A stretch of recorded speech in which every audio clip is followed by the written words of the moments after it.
De nouveau dans l'affaire Hervé Bogda. Ceci, c'est un grand rebondissement qui, si les choses sont appliquées telles quelles, telles qu'on va suggérer dans cette vidéo, il pourra avoir un énorme changement de manière générale. Si tu es nouveau sur cette chaîne, je te suggère de t'abonner, de liker la vidéo, de commenter et même de partager. Sur cette chaîne, on va t'amener à parler business, on va t'amener à parler d'actualité, on va t'amener à parler de techniques de prise de parole en public, on va t'amener dans le marketing, on va t'amener dans un environnement à 360 degrés, oui. Parce qu'en réalité, si tu veux t'en sortir dans un environnement comme le nôtre, tu as besoin d'avoir de l'expertise, tu as besoin d'avoir des connaissances, tu as besoin d'avoir des compétences dans des domaines variés. C'est donc le positionnement du facilitateur. Mais quand je dis ça, quels sont les éléments qui vont changer ou qui ont changé? Quels sont les nouveaux éléments dans l'affaire Hervé Bogda? Si tu n'as pas connaissance de la dite affaire, laisse-moi te rafraîchir un tout petit peu la mémoire. Il y a quelques semaines, le lanceur d'alerte, Zuimanto, a relayé sur sa page Facebook une publication qui faisait mention de ce qu'il y a une dame qui s'est faite agresser du côté de Bonapriso. Et lorsqu'elle a décrit le processus d'agression, en fait, il s'agit d'un homme qui l'aborde à bord de son véhicule. Elle est en train d'attendre, je pense, un taxi et puis le monsieur gare son véhicule.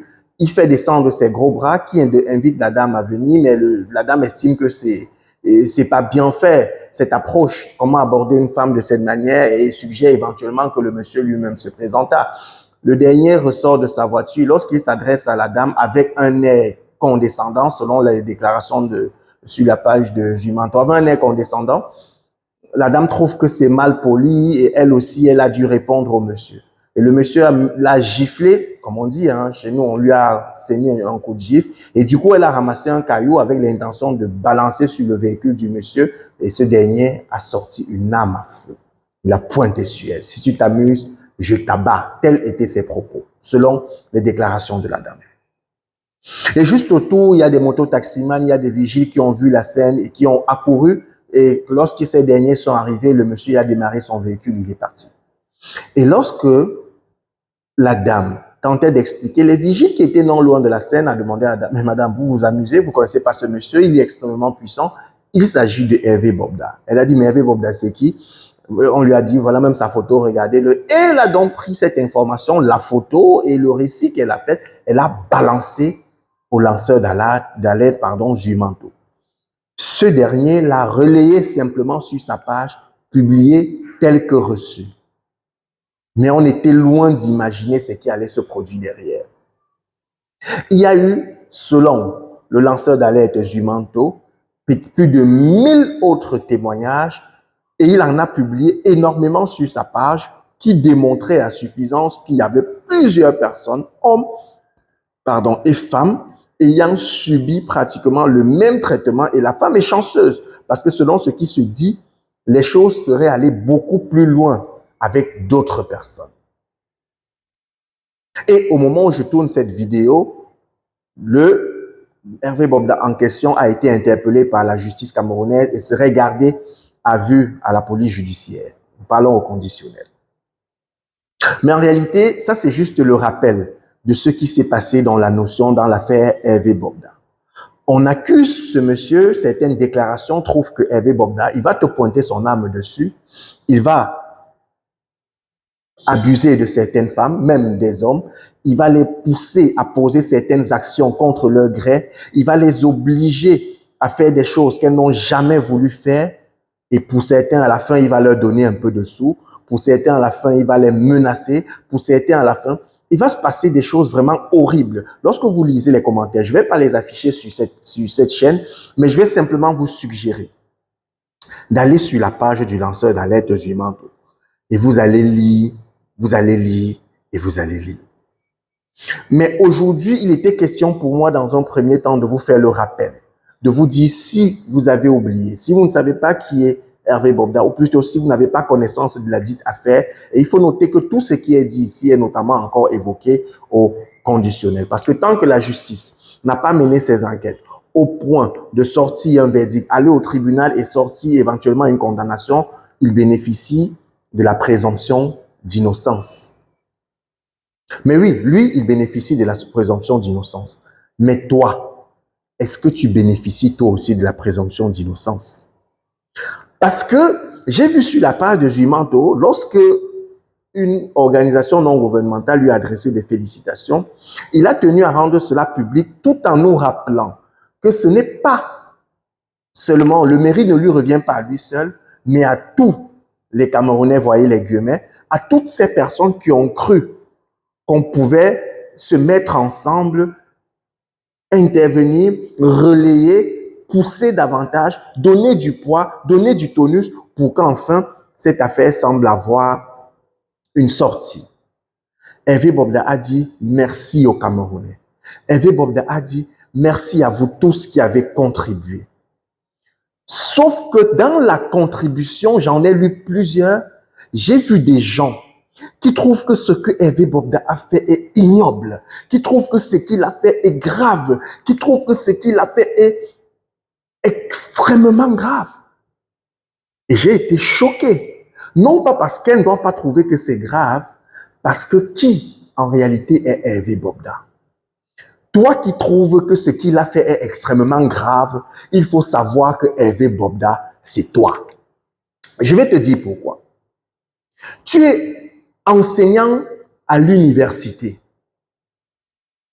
Il y a une étudiante belle qui, parce qu'elle est belle, n'a pas le droit de te dire non.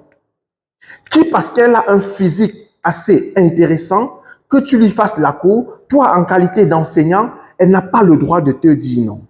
Dès qu'elle te dit non, ses notes en prennent un coup. Dès qu'elle te dit non, tu vas la harceler.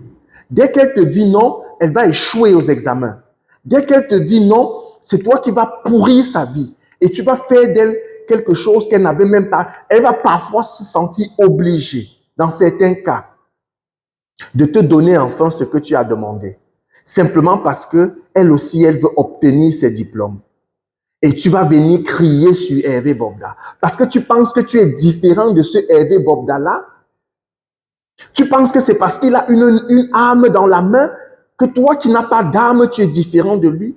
Tu penses que lorsque tu menaces une étudiante, un étudiant, de lui donner des mauvaises notes, de faire disparaître ses notes parce qu'il n'aurait pas, il ne ferait pas certaine légèreté avec toi, tu penses que tu es différent de l'autre parce que tu n'as pas pointé une arme sur sa tête. Tu ne sais pas que c'est en réalité pointer une arme sur la tête de certaines personnes que de les menacer ainsi. Et lorsque vous pensez que vous avez une position de pouvoir et vous allez utiliser votre pouvoir pour marcher sur une catégorie de la jeunesse, tu penses que tu es différent de ce fameux Hervé Bobda. Ce message s'adresse exclusivement à l'enseignant d'université.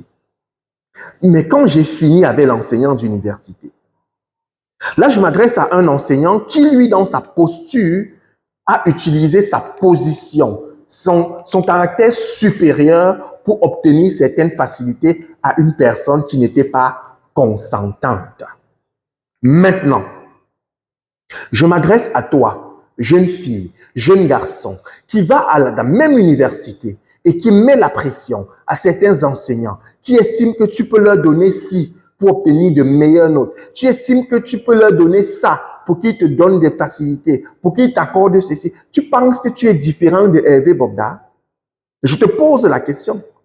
Parce qu'il faut savoir que pendant que tu as mal composé, que tu as échoué et que finalement tu viens ouvrir tes jambes pour qu'on t'accorde une meilleure note, ce que tu es en train de faire, ce qu'il faut savoir que pour te redonner une note après que tu aies échoué officiellement, après qu'on ait publié tes résultats, il faut qu'on fasse disparaître la note de quelqu'un qui avait eu de bonnes notes pour te les accorder. Si tu ne savais pas que c'est ce qu'on faisait, je te dis alors. C'est pour ça que tu verras dans certaines universités, tu vas tomber sur certains étudiants, on a bien affiché au Babia, il a eu la note, et lorsque le procès verbal définitif va sortir, sa note va disparaître. Simplement parce que tu es venu, tu as ouvert tes jambes, Et le cancre qui a accepté de faire ça, a cru devoir choisir un nom au hasard parfois. Et malheureusement, c'est tombé sur quelqu'un et il a balancé, ou bien on lui a attribué cette fois-ci une mauvaise note et à toi, on t'a donné la bonne note. Tu penses que tu es différent de Hervé Bogda. Quand vous posez des actions comme ça, est-ce que tu sais jusqu'où cette attitude est capable de t'amener? Vous poussez les gens à faire des choses contre leur gré et vous pensez être différent de ce fameux Hervé Bogda. Quand j'ai fini de m'adresser à l'étudiant, à l'étudiante et à l'enseignant d'université, je ramène ceci dans le monde professionnel. Toi, directeur d'entreprise, toi, DAF, toi qui as le pouvoir et qui crois devoir imposer à une certaine catégorie de la population et qui croit devoir utiliser ta position de pouvoir pour donner un poste à quelqu'un, pour payer son salaire à quelqu'un, pour donner une responsabilité à quelqu'un, tu dis, si tu ne me donnes pas telle chose, je ne vais pas te donner ceci. Tu penses que tu es différent de Hervé Bogda? Je te pose la question. Tu vois une jeune fille sortie probablement d'une famille très pauvre, j'aime à le dire ainsi. Parce que c'est ce qu'on semble vouloir dire de l'autre côté. On semble vouloir dire que certaines sont allées parce qu'elles recherchaient de l'argent. Celle-ci n'est pas venue à la recherche de l'argent. Elle est venue à la recherche du travail. Et de ce travail devait découler forcément un salaire. Sauf que tu l'as trouvée certes compétente, mais tu as voulu opposer l'acquisition de son travail à une certaine facilité que moi je vais qualifier de déconcertante. Tu lui as fait des propositions, comme on dit souvent, des propositions indécentes. Et c'est des choses qu'on ne peut plus tolérer. On vous a vu courir tous sur Hervé Bogda, mais quand j'attire votre attention maintenant, penses-tu réellement que tu sois différent de ce Hervé Bogda avec cette attitude que tu as? Tu penses que d'imposer à une jeune fille, de te donner, d'avoir des rapports avec toi avant de lui accorder le poste, tu es différent de Hervé Bogda?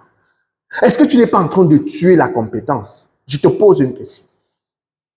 Tu penses que ce n'est pas une autre forme de prostitution, de proxénétisme? Tu penses que c'est différent en quoi? En quoi est-ce que ton attitude est différente de celle-là? Je te pose la question. Donc, quand tu sors avec les gros yeux, tu sors avec les armes, tu tires sur Hervé Bogda, alors que toi-même, tu n'es pas capable de donner le travail au plus méritant. Pour donner un travail à quelqu'un, tu lui imposes certaines choses, tu penses que tu es différent de lui. Maintenant, toi, la jeune fille, toi, le jeune garçon qui va dans ces entreprises-là et pense que pour obtenir un poste, il faut que tu te couches. Et à côté de toi, au moment où tu te couches, il y a cette jeune fille qui était compétente. Il y a ce jeune garçon qui est compétent, mais on a préféré te donner à toi parce que tu as ouvert tes jambes. Tu penses que tu es différent de Hervé Bogda? Parce que tu viens de tuer une compétence. Parce que tu viens de tuer un jeune qui avait une certaine expertise. Mais parce que tu as trouvé que tu pouvais ouvrir tes jambes, on préfère te donner le poste et on laisse ce jeune garçon à côté. On laisse ces jeunes filles de côté parce qu'elle a voulu avoir des valeurs. Elle a voulu rester digne. Elle a voulu garder sa dignité et toi, tu as décidé de l'envoyer peut-être faire des choses peu recommandables. Parce qu'il faut savoir que ce travail permet à énormément de personnes de nourrir leur famille. Il faut savoir que ce travail donne la possibilité aux uns et aux autres de faire grandir tout un empire. Mais lorsque, parce que quelqu'un est venu ouvrir ses jambes à côté de toi, tu t'es senti obligé de lui donner le travail au détriment de la vraie compétence, il faut savoir que tu es un tueur de compétences, que tu es un tueur de génie. Et pour cela, tu n'es pas différent de ce Hervé Bogda. Ceci est valable pour le chef d'entreprise. Ceci est valable pour la jeune fille, le jeune garçon qui pense qu'il va prendre le poste simplement en faisant certaines choses peu recommandables, pas catholiques du tout. Alors, je vais nous suggérer désormais, lorsqu'on a décidé de sortir pour l'indignation, que ce ne soit plus de l'indignation sélective. Je vous suggère, jeunes filles, jeunes garçons, si vous êtes victime de ce genre de choses, de harcèlement, si votre boss vous harcèle, si une étudiante vous harcèle ses enseignants, si un enseignant te harcèle, n'hésitez pas à les dénoncer. Zumanto nous a démontré à suffisance que si ce genre de choses se produisait, que nous aussi, que les personnes dites faibles ont la capacité de se faire protéger. Alors dénonce-les. Un chef d'entreprise qui t'impose de lui donner quelque chose pour te donner le poste, dénonce-le. Ça va s'arrêter. Désormais, on va travailler par méritocratie. Et ces jeunes filles-là qui vont venir voir les chefs d'entreprise pour leur demander, on va vous dénoncer vous aussi. On va vous afficher désormais. C'est pas possible. On ne peut pas vivre dans des conditions pareilles. Alors aujourd'hui, c'était un vrai coup de gueule. Un coup de gueule pour toutes ces personnes qui ne veulent pas travailler, mais qui pensent qu'on va tout faire, qui vont tout obtenir avec la facilité. À partir de maintenant, vous avez menti. Parce que la police est désormais derrière vous. Zumanto a décidé de se réveiller sur cette catégorie de la population. Je vous suggère énormément de réprimander, de dénoncer, d'attirer l'attention, de sensibiliser autour de vous. Si vous voyez une personne victime de ça, poussez-la à dénoncer. Partagez cette vidéo énormément pour que les personnes qui sont dans cette situation aient le courage, elles aussi, de dénoncer. Parce que finalement, vous refusez de tirer sur cette catégorie de la population et vous allez rester pour certains au chômage dans toute votre vie alors que vous avez de la compétence. On ne doit plus donner le travail à quelqu'un parce qu'il a de belles jambes. On ne doit plus donner le travail à quelqu'un parce qu'elle sait manipuler ses reins. On ne doit plus donner le travail à quelqu'un au détriment d'une certaine compétence juste parce que tu as donné des choses peu recommandables. Alors je vous suggère de dénoncer. Je vous suggère de dénoncer. Merci.